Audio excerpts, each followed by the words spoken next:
Right, but that's all those particular amendments. There's a little zinc sulfate goes into it. You know, all those are going to be based more on your tissue and soil analysis and what you're seeing in the field and however you figure out what particular amendments you need. But basically, all of the needed broadcast mineral amendments to adjust the mineral balancing in the field run through the composting system.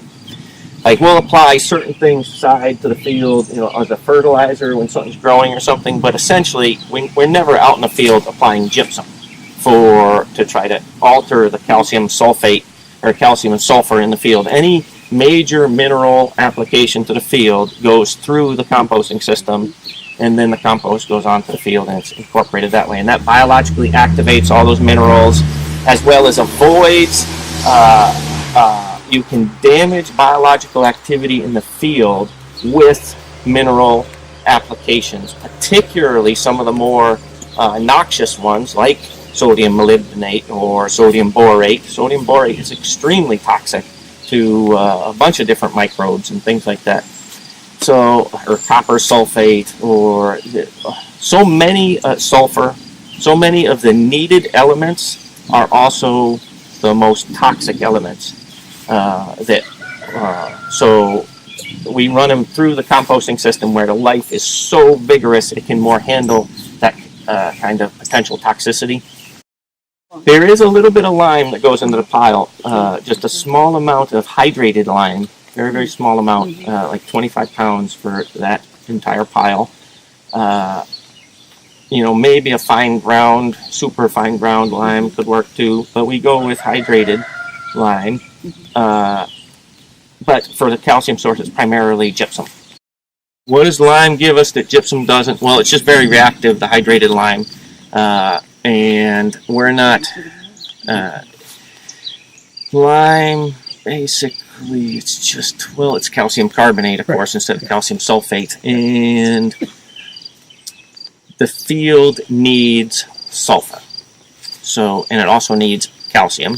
And calcium sulfate is probably just more able to be assimilated in biological systems than calcium carbonate. I think it moves faster, and since we need both those materials apparently in the field to a good extent, you know, sulfur is very difficult for us to keep up at an adequate level, as well as calcium. So we always turn to the calcium sulfate. Again, you may well be in a different condition. You know, these soils generally, when they were, you know, years ago, they were running 7 pH or higher, and the bacterial activity was very vigorous. So, you know, to add lime, you know, granted, you know, pH can moderate itself, but we certainly weren't looking for additional alkalinity in the field, and gypsum, of course, is known not to do that. Green sand we do not utilize. There's we do like the silica nature of green sands, potassium silicate, but we have so much potassium in the field. Potassium is so easy to get excess here, you know, and with all these high potassium materials, all the wood, and the native soil itself is high potassium. That rock dust over there is high potassium.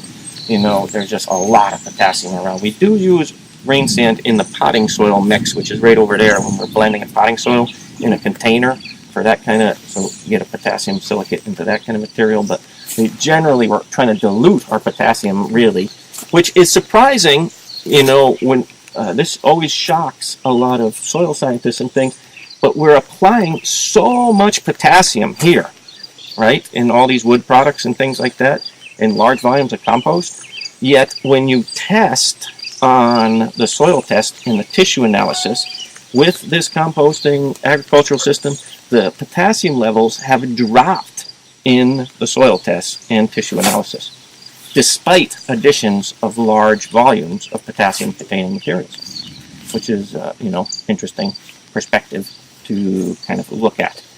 Some of the minerals go in at first, and then at the second turning, which this is just about to be turned, you know, I was hoping to do it this week, but I'm going to do it next week, additional mineral application at the second turning. So we don't put all the minerals in at once because we don't want to give it a bellyache. You know, we kind of ease the minerals into the compost as we're turning and mixing over the course of time.